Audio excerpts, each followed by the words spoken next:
어저께요, 우리가 창립 기념으로 탁구 대회를 했어요. 교육관에서 탁구 대회를 하는데 점심때가 돼가지고 점심때인데 뭘 먹을까요? 그래서 제가 우리 짜장면 시켜 먹을까요? 그랬더니 어떤 분이요, 와우! 그러는 거예요. 제가 그 말에 굉장히 은혜가 되더라고요, 아주. 아니 목사님 왜 저 말에 은혜가 됐을까? 은혜를 받았을까? 모르시는 분은 지난주에 빠진 분들이야. 우리 꼭 지난주 설교 한번 다시 들어보시고요. 그리고 여러분, 우리가 뭘 하자 그럴 때 와우 하면요, 마음을 모으면 성령이 역사합니다. 여러분, 마음을 모아서 하나님의 놀라운 일들을 이루어 드리는 그런 교회와 성도가 되길 소망합니다. 오늘도요, 와우 하는 기대하는 마음을 가지고 말씀을 좀 함께 나눠보겠습니다. 오늘 본문 말씀은요, 출애굽 마지막 때에 있었던 이야기입니다. 드디어 이스라엘 백성들이 이제 가나안 땅 근처에 다 왔습니다. 이제 조금만 나가게 되면 요단강만 건너면은 이제 가나안 땅에 들어가는 거예요. 하나님께서 이 출애굽의 지도자 모세를 데리고 느보산 꼭대기에 올라가서 가나안 땅을 쫙 보여주는 거예요. 모든 가나안 땅을 다 보게 됩니다. 모세가 얼마나 마음이 설레있는지 몰라요. 야, 드디어 적과 꿀이 저 땅을 들어가는구나. 그렇게 막 설레고 있는데 갑자기 하나님이, 모세야, 너는 저 땅에 들어가지 못한다 그래요. 얼마나 실망의 소리입니까? 근데 모세가 이 말을 듣고요, 하나님 왜요? 저 가야 돼요. 이렇게 반문하지도 않고 따지지도 않고 그냥, 모세야, 너는 저 땅에 들어가지 못한다는 그 말을 그냥 다 받아들입니다. 그리고 모압 땅에 묻힙니다. 이게 오늘 본문의 이야기예요. 저는 이 본문을 가만히 읽으면서 모세의 마음을 한번 생각해 봅니다. 이 가나안 땅이 모세에게 어떤 곳입니까? 이 가나안 땅은 모세의 평생의 소원입니다. 80년 동안 가나안 땅만 바라보고 모세는 살았던 사람입니다. 늘 꿈꾸고 늘 소망하는 그 가나안 땅, 하나님의 약속의 땅, 그 땅을 가기 위해서 이렇게 힘든 고생을 하고 광야 생활을 하면서 여기까지 왔는데, 이제 조금만 더 가면 가나안 땅인데 하나님이 거기서 가지 말라는 거예요. 이게 어떻게 있을 수 있는 일입니까? 가지 말라는 거예요. 그런데 우리 같으면, 저 같으면, 하나님 무슨 말이에요? 여기까지 왔는데 저 들어가게 해주세요. 저 가고 싶어요. 이제 몇 발자국만 더 가면은 가나안 땅인데 왜 여기서 저를 중지시킵니까? 하나님 가게 해주세요. 이렇게 애원하고 간절히 호소할 텐데 모세는 그렇지 않아요. 그냥 하나님이 너는 그 땅에 들어가지 못한다, 그 말씀하시니까 그걸 그렇게 그냥 받아들여요. 그냥 그 말씀에 순종해요. 그리고 그 땅을 바라보면서 모압 땅에 묻힙니다. 어떻게 이게 있을 수 있을까? 아니, 모세가 거기서 어떻게 하나님께 가겠다고, 나를 가나안 땅에 들여보내달라고 그렇게 애원하지 않을까? 아니, 모세는 기력이 세해가지고 그 땅에 갈 수 있는 힘이 없을까요? 이제 가게 되면 전쟁해야 되는데 전쟁에 자신이 없어서 여기서 그만두는 걸까요? 도대체 왜 모세는 조금만 더 가면 가나안 땅인데 그 평생의 그 비전과 소망과 소원 앞에서 그냥 거기서 그만 스톱할까요? 도대체 모세는 어떤 마음을 가지고 있었길래 이 하나님의 이 말씀에 그냥 순종하고 받아들일까? 여러분, 그 모세의 마음을 오늘 본문을 통해서 우리가 한번 찾아보길 원합니다. 여러분, 광야를 40년 동안 모세가 이스라엘 백성들을 이끌었습니다. 그리고 이제 가나안 땅이 잘 보이는 느보산에 모세가 딱 올라왔어요. 그 느보산에서 가나안 땅을 봤더니요, 그 가나안 땅이 너무너무 멋진 거예요. 또 하나님께서요, 구석구석 다 보여주는 거예요. 여리고 성부터 시작해서 다 가나안 땅을 보여주는 거예요. 가슴이 얼마나 설레는지 몰라요. 야, 그 가나안 땅을 보는 그 순간 모세는요, 40년 동안의 가나안 생활이 주마등처럼 쫙 펼쳐지는 거예요. 참 힘든 시간 많이 겪었습니다. 어려움도 많이 겪었어요. 그 고생하면서 이제 여기까지 온 거예요. 여기 와서 가나안 땅을 보니까 그 고생이 다 사라지는 거예요. 감격과 감동이 옵니다. 이제 저곳에 가게 되면 하나님이 약속하신 저 땅에서 이제 나와 우리 후손들은 정말 젖과 꿀이 흐르는 그 땅에서 행복하게 살겠구나. 너무 신나는 거예요. 그렇게 가슴이 막 벅차 오르고 있는데 갑자기 하나님이, 모세야, 너는 저 땅에 들어가지 못한다 그래요. 깜짝 놀라죠. 망연자실합니다. 이거는 모세가 평생 동안 생각해 보지 못한 말씀이에요. 그동안 40년 동안 광야 생활하면서 한 번도 하나님께서 모세에게 너 가나안에 들어가지 못해, 그런 말 할 거라고는 꿈에도 생각하지 못했던 말씀입니다. 그런데 하나님이 지금 가나안 땅을 바라보는 그 앞에서 들어가지 못한다고 이야기하는 거예요. 얼마나 실망이 되는지 몰라요. 그리고 주변에 봤더니 자신과 함께 데리고 온 많은 이스라엘 백성들, 속썩이기도 하고 힘들게 했던 사람들인데 이 사람들은 다 가나안에 들어갈 수 있는 거예요. 그런데 누구보다도 가장 노력하고 가장 애쓴 나는 못 들어가고 이 사람들은 가나안에 들어간다고 생각하니 화가 나지 않겠어요?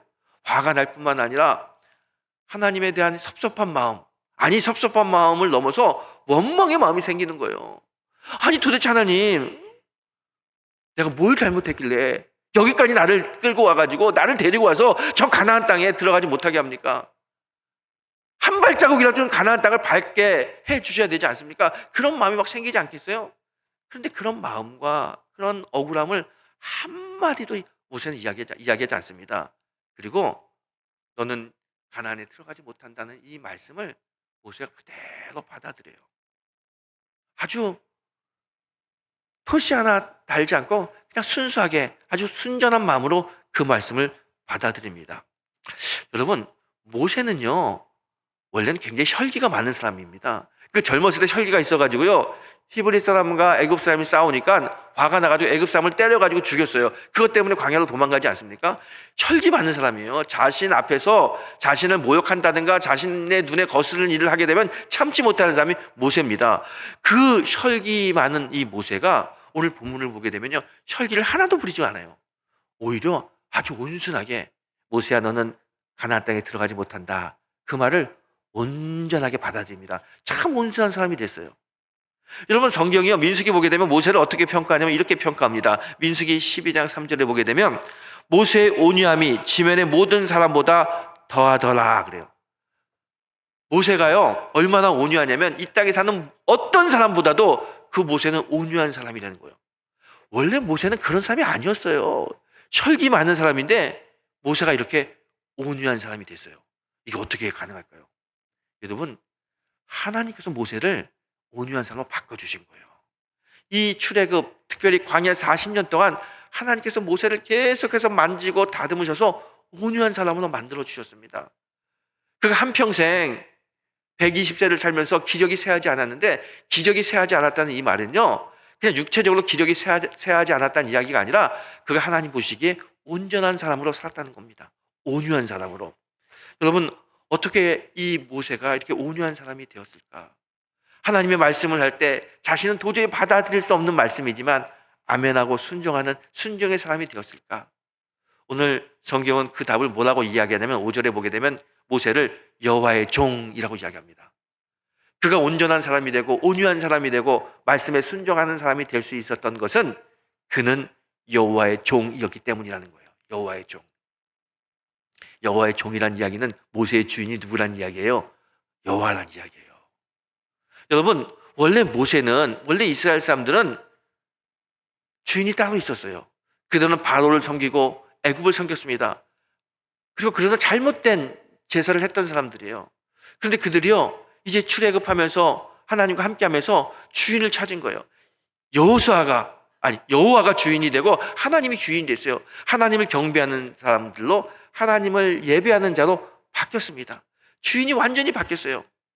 모세는 이전에는 자기가 혈기 많은 자기가 주인이었는데 이제는 하나님이 주인이 된 거예요. 여러분, 신앙생활은요 주인을 바꾸는 겁니다. 우리도요 우리의 주인이 다 나예요. 내가 주인이에요. 그런데 신앙생활을 하다 보면요 하나님이 그런 우리의 모습을 바꿔요. 내가 주인이 아니라 하나님이 주인인 사람으로 우리를 바꿔줍니다. 모세도요 40년 동안 광야 생활을 하면서 하나님께서 모세를 그렇게 온유한 사람으로 만져주셨습니다. 그래서 성경은요 모세를 뭐라고 이야기하냐면 애굽의 왕자라고 이야기하지 않고 모세를 여호와의 종이라고 이야기하는 겁니다. 여호와의 종 모세, 그는 온유한 사람, 하나님으로부터 완전히 바뀜받은 사람, 그게 여호와의 종이라는 이야기예요. 여러분, 하나님의 사람은 자기의 뜻을 주장하지 않습니다. 오늘 모세는 여호와의 종으로 하나님의 사람이 되었잖아요. 자기의 뜻이 있어요. 가나안에 들어가고 싶은 자기의 뜻이 있어요. 한 발자국이라도 가나안 땅을 밟고 싶다고 하는 간절한 마음이 있어요. 하지만 그는 그 자기의 뜻을 다 내려놓습니다. 왜요? 그는 하나님의 사람이 되었기 때문에, 하나님의 종, 여호와의 종이 되었기 때문에 자신의 뜻을 다 내려놓는 겁니다. 하나님의 사람은 자신의 뜻을 내려놓고 하나님의 뜻을 받아들입니다. 여러분, 우리 모두가 다 하나님의 사람으로 우리의 뜻을 내려놓고 하나님의 뜻을 받아들이는 그런 성도가 되기를 주님의 이름으로 축원합니다. 모세가 자기의 뜻을 내려놓고 하나님의 뜻을 다 받아들였을 때 하나님 모세를 어떻게 축복하십니까? 여러분, 모세가 가고 싶은 땅은 가나안입니다. 가나안이에요. 그런데 그 가나안은 육신의 땅이고요. 영적인 가나안 땅은 어디입니까? 천국이에요. 참 가나안, 진짜 가나안은 천국입니다. 우리가 신앙생활하는 건요, 우리 가나안을 가기 위해서 신앙생활을 한다고 그러잖아요. 그 가나안은 저 애굽, 저 중동에 있는 그 땅이 아니라 천국을 이야기하잖아요. 신앙생활의 진짜 목적은 예수 믿고 구원받고 천국 가는 거예요. 모세는요, 천국을 갔어요. 하나님이 만져주시고 여호와의 종이 되었더니 천국을 갔어요. 목사님, 모세가 천국 간 거 어떻게 알아요? 봤어요? 여러분, 알아요. 마태복음 17장에 보게 되면요, 예수님이 3명의 제자들과 함께 변화산에 딱 갔어요. 거기서 천국 문이 열리고 천국에서 누가 내려와요? 엘리야와 모세가 내려와요. 모세는 분명히 천국에 있습니다. 여러분, 모세는 가나안 땅에 들어가지 못했지만 진짜 천국, 진짜 가나안, 참 가나안 땅인 천국 백성이 되는 복을 받았습니다. 하나님의 말씀을 받아들이고 자기의 뜻을 내려놓을 때 하나님께서 그에게 천국 백성이라고 하는 놀라운 은혜를, 놀라운 복을 부어주신 것입니다. 여러분, 우리가 신앙생활하면서 우리의 뜻을 좀 내려놓고 하나님의 뜻을 이루어드리는 그런 성도가 되기를 소망합니다. 그리고 천국 백성으로 사는 그런 복을 받는 모든 성도가 되기를 다시 한번 축원합니다. 여러분, 오늘은요, 우리 교회 창립 87주년 되는 해입니다. 87년, 굉장히 참 오랜 시간이죠. 이 오랜 시간 동안 우리를 지켜주시고 우리를 인도하신 하나님 정말 감사합니다. 여러분, 교회를 헬라어로 에클레시아라고 하는 단어를 씁니다. 이 에클레시아라고 하는 단어는 모임이란 뜻이에요. 모임, 성도들의 모임, 그게 교회예요. 교회. 교회는 그냥 일반 사람들이 모인 것이 아니라 성도, 하나님을 고백하고 예수를 고백하는 사람들의 모임입니다. 그런데 성경은 그 이상을 교회라고 이야기합니다. 교회를 주님의 몸이라고 이야기하고요, 하나님의 집이라고도 이야기하고 하나님의 백성이라고도 이야기합니다. 교회는 성도들의 모이는 곳인데 이는 단어적인 의미뿐만 아니라 교회는 주님의 몸이라는 거예요. 주님의 몸, 그게 교회예요.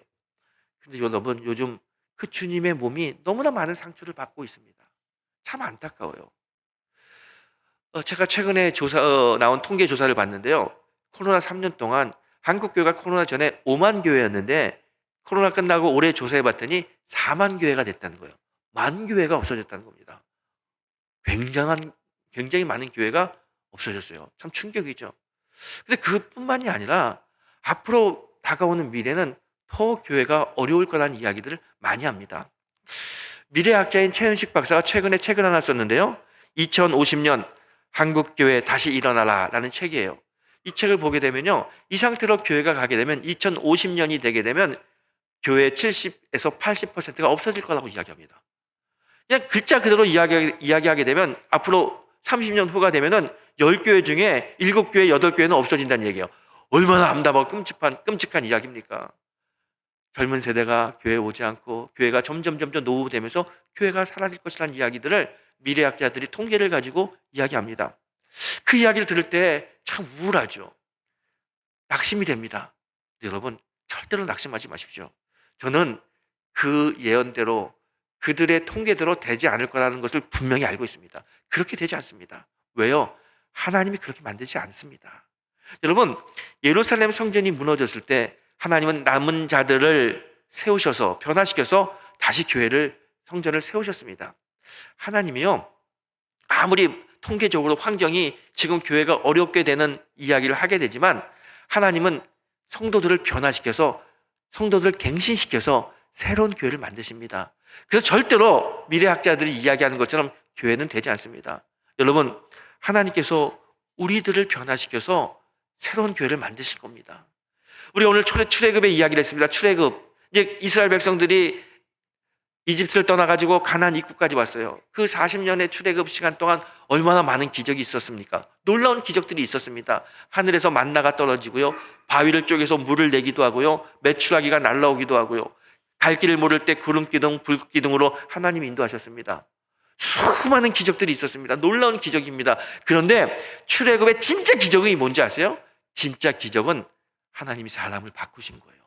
그 혈기왕성한 모세를 온유한 자로 만드셨듯이 그 불평불만의 이스라엘 백성들을 믿음의 사람으로 바꾼 게 이게 출애굽의 진짜 기적입니다. 여러분, 우리가 지난 시간에도 이야기했지만 하나님께서 요단강 앞에 있는 이스라엘 백성들에게 법궤를 앞세우고 요단강에 뛰어들라고 그랬어요. 이스라엘 모든 백성들이 법궤를 앞세우고 요단강에 갔습니다. 요단강 물이 마르는 기적을 체험했습니다. 여리고성을 만났을 때 여리고성을 매일 한 바퀴씩 돌라고 그랬어요. 아멘하고 순종하고 믿음으로 여리고성을 돌았습니다. 여리고성이 무너지는 그런 축복을 받았습니다. 그런 기적을 만났어요. 그런데 만약에 출애굽하자마자 하나님께서 이스라엘 백성들에게 야, 법궤를 메고 요단강을 건너라, 여리고성을 매일 한 바퀴씩 돌아라 그랬더라면 아마 이스라엘 백성들은요 콧방귀를 꼈을 거예요. 아무도 아멘하고 순종하지 않았을 겁니다. 그런데 그런 불평, 불만, 믿음이 없는 그 사람들을 40년의 광야 생활을 통해 가지고 하나님께서 믿음의 사람으로 만든 겁니다. 순종의 사람으로 만든 겁니다. 법궤를 바라보고 요단강에 가라는 그 말씀에 아멘하고 순종하고 요단강에 뛰어들고요, 매일 한 바퀴씩 여리고성을 돌라는 그 한마디에 아멘하고 순종하며 여리고성을 돌았어요. 그래서 여리고성이 무너지는 거 아닙니까? 여러분, 출애굽의 진짜 기적은 하나님이 사람을 바꾸신 거예요. 여러분, 세상에서 가장 큰 기적이 뭡니까? 나를 바꾸는 거예요. 나를 바꾸는 거. 사람을 정말 바뀌지 않습니다. 그런데 그 바뀌지 않는 사람을 하나님이 바꾸셔서 하나님의 일을 하게 만드십니다. 그게 하나님의 역사예요. 저는 우리 교회가 리모델링을 하면서 제가 늘 드린 말씀이 있습니다. 우리 낡은 예배당을 리모델링 하지만 이 리모델링은 건물의 리모델링이 아니라 우리 신앙의 리모델링이 돼야 됩니다. 이 리모델링을 통하여 하나님이 우리를 새롭게 세울 겁니다. 새로운 사람으로 우리를 변화시킬 겁니다. 늘 그렇게 이야기하잖아요. 저는요 리모델링이 참 기대가 돼요. 단순히 건물이 참 아름답고 편하게 바뀐다, 이것도 좋지만 우리 성도들이 어떻게 신앙적으로 리모델링 될까, 이게 참 궁금해요. 그리고 기대가 돼요. 제가 리모델링을 시작하면서 하나님께 드리는 기도가 있습니다. 하나님, 이 리모델링을 통하여 하나님이 원하시는 우리 성도들의 신앙의 리모델링은 어떤 모습인가요? 어떤 모습을 하나님 우리를 바꿔주실 건가요? 이게 기도예요. 어제도 우리 이제 릴레이 기도 마지막 날인데 제가 저희 아내하고 저녁에 와가지고 기도하면서 똑같은 질문을 해요. 하나님, 우리 성도들이 이 리모델링 기간을 통해서 하나님 어떻게 우리의 신앙을 리모델링 시켜주실 건가요? 어떻게 우리가 변화될까요? 그렇게 물어봤어요. 참 신기한 거는요, 제가 그렇게 하나님, 우리 성도들이 어떻게 신앙이 리모델링 될까요? 그렇게 물어볼 때마다 하나님이 똑같은 말씀을 하십니다. 어제도 똑같은 말씀을 하시는 거예요. 어떤 말씀을 하시냐면요, 제가 우리 성도들이 어떻게 신앙이 리모델링 될까, 그런 마음을 가지고 하나님께 기도하면 하나님 주시는 말씀이 있습니다. 하나님 저에게 이런 말씀을 주셔요. 너희 중에 누구든지 으뜸이 되고자 하는 자는 모든 사람의 종이 되어야 하리라. 인자가 온 곳은 섬김을 받으려 함이 아니라 도리어 섬기려 하고 자기 목숨을 많은 사람의 대속물로 내어주려 함이라. 하나님, 우리가 어떻게 리모델링 될까요? 물어보면 하나님 하시는 말씀은 섬기는 종으로 리모델링 된다는 거예요. 하나님이 예수님이 우리를 섬기러 오신 것처럼 우리 교회를, 우리 성도들을 세상을 섬기고 지역을 섬기고 주님을 섬기는 종의 모습으로 바꿔주신다는 말씀을 계속하십니다. 저는 그 말씀을 들으면서요, 이게 우리 교회 비전이 되겠구나. 하나님이 주신 비전이 뭐냐면 우리는 섬기는 종이 된다는 거예요. 섬기는 모습으로 우리 교회가 리모델링 될 거다, 그런 비전을 갖고 있습니다.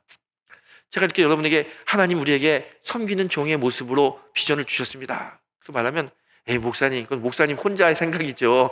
그러면 하나님 우리 모두에게 다 그런 비전을 주셔야 되지 않습니까? 그렇게 이야기하실 분도 있을지도 몰라요. 근데 여러분, 하나님은요, 하나님의 비전을 모든 사람들에게 공유하지 않습니다. 하나님은 하나님이 세우신 지도자에게 그 비전을 주고 그 비전을 성도들과 나누면서 함께 이루기를 원하시는 분이고 그렇게 역사하시는 분이 하나님이지 모든 사람들에게 똑같은 비전을 주시진 않아요. 성경을 보게 되면 구약시대에 막 출애굽해가지고 광야 생활하고 있을 때 하나님이 모세에게 성막을 만들라는 비전을 딱 주셔요. 근데 여러분, 성막은 굉장히 큰 일이고요, 많은 헌신과 많은 물질이 들어가야 되는 그런 비전입니다. 근데 만약에 어떤 사람이 모세에게 나도 하나님이 비전을 받았는데 하나님이 성막 만드는 거는 너무 힘들고 너무 물질적으로 많은 헌신이 들어가니까 그냥 돌단을 쌓고 그냥 예배하려고 그렇게 나에게 비전을 주셨다라고 이야기한다면 성막이 만들어질 수 있겠어요? 하나님은 절대로 그렇게 모든 사람들에게 비전을 주지 않습니다. 하나님이 세우신 모세에게 비전을 주고 그걸 성도들과 함께 이루도록 이끄시는 분이 하나님이에요. 여러분, 섬기는 종의 모습, 이것은요 저에게 주신 말씀이기도 하지만 우리 모두에게 주시는, 우리 교회에 주시는 하나님의 비전이기도 합니다. 저는 우리 성도들이요 이 창립 87주년을 맞이해서 앞으로 90년, 100년을 향하여 나가는 우리 교회가 이 섬기는 종의 모습으로, 섬기는 교회의 모습으로 함께 비전을 공유하고 함께 비전을 이루기 위해서 애쓰는 교회가 돼야 될 줄 믿습니다. 그러면 하나님의 놀라운 은혜가 있어요. 여러분, 창세기에 보게 되면요 아브라함이 이제 믿음의 조상이 되는 이야기가 나옵니다. 하나님께서 어느 날 아브라함에게 먼저 이야기한 것이 아니라 아브라함의 아버지 데라에게 가나안을 가라고 이야기해요.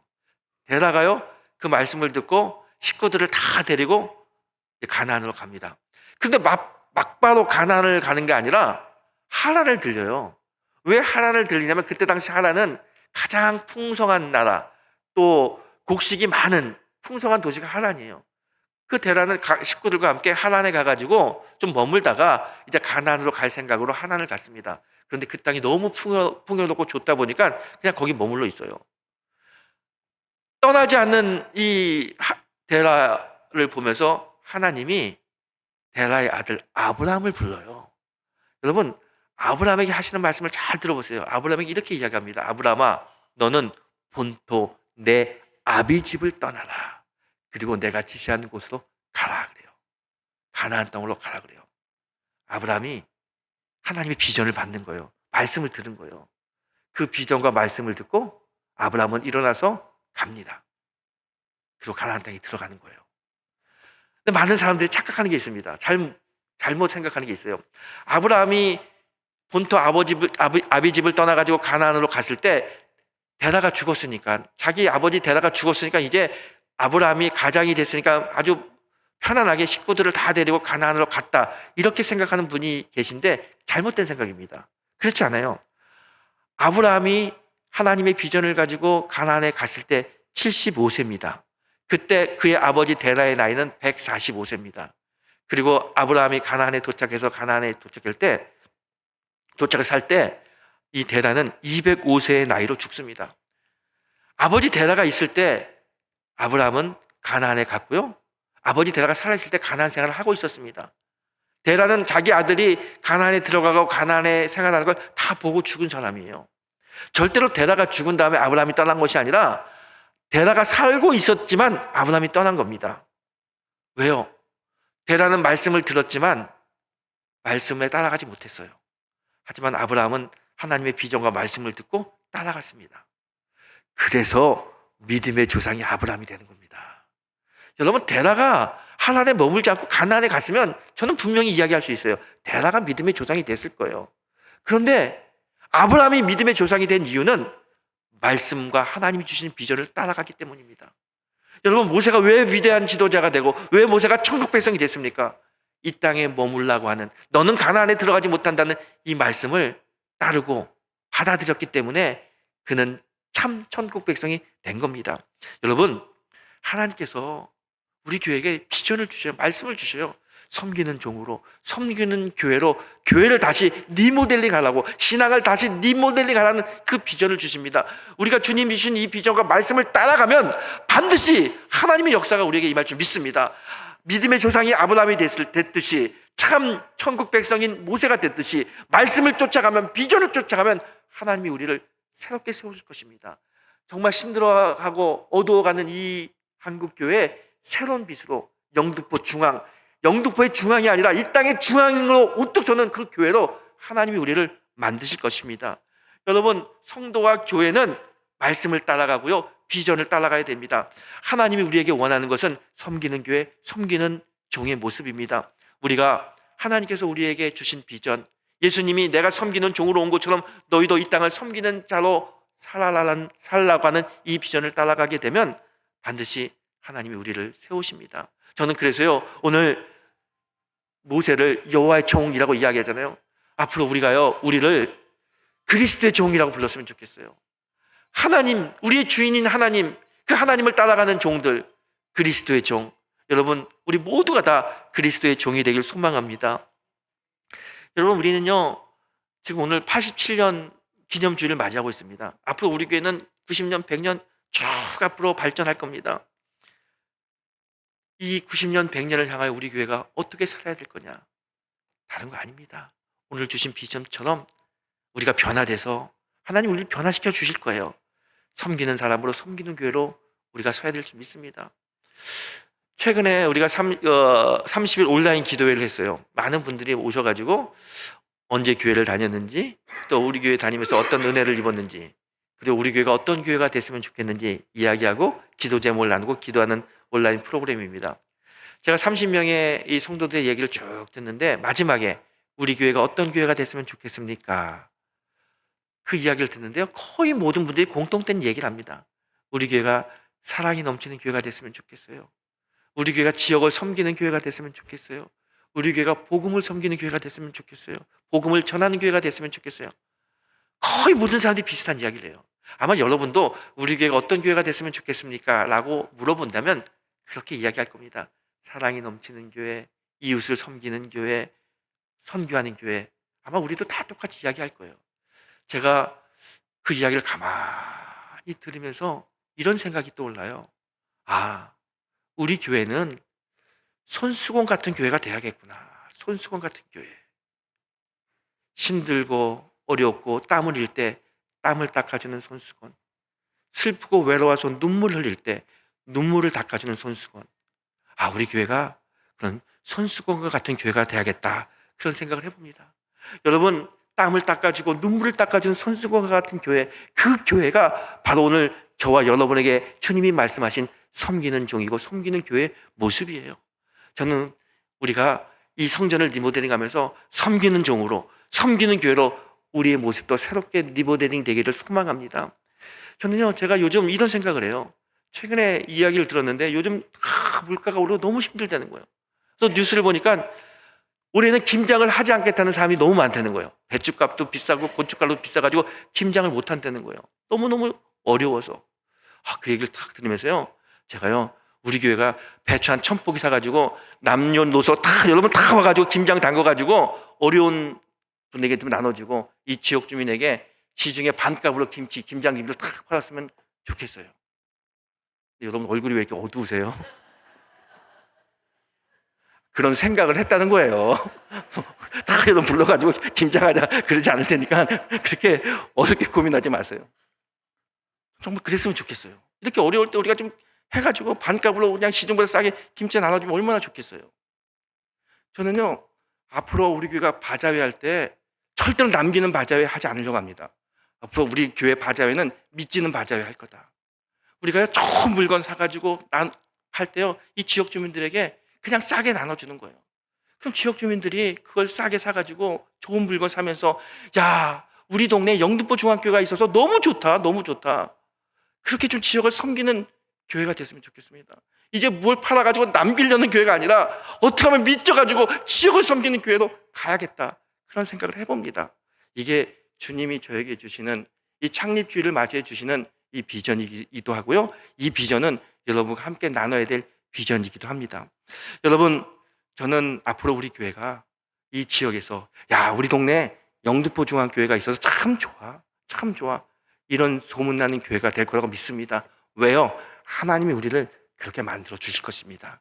하나님이 그 혈기왕성한 모세를 만들어서 온유한 사람으로 만들어 주셨듯이, 그 불평불만의 이스라엘 백성들을 바꿔서 믿음의 사람으로 만들어 주셨듯이, 이 힘들고 지친 이 세상, 정말 많은 통계학자들이 교회가 어려워진다고 하는 이 세상에 하나님이 우리를 새롭게 만드셔서, 아니 그건 통계에 불과하고, 아니 그건 기후에 불과하고, 나 여호와는 역사하신 하나님이다, 살아있는 하나님이다, 우리를 통해서 그렇게 역사하실 것입니다. 교회를 세우고 지역을 변화시킬 것입니다. 지역을 변화시킬 겁니다. 이 놀라운 은혜, 그래서 우리가 우리를 그리스도의 종으로 고백하는 그런 은혜가 우리 모두에게 있게 되기를 주님의 이름으로 축원합니다.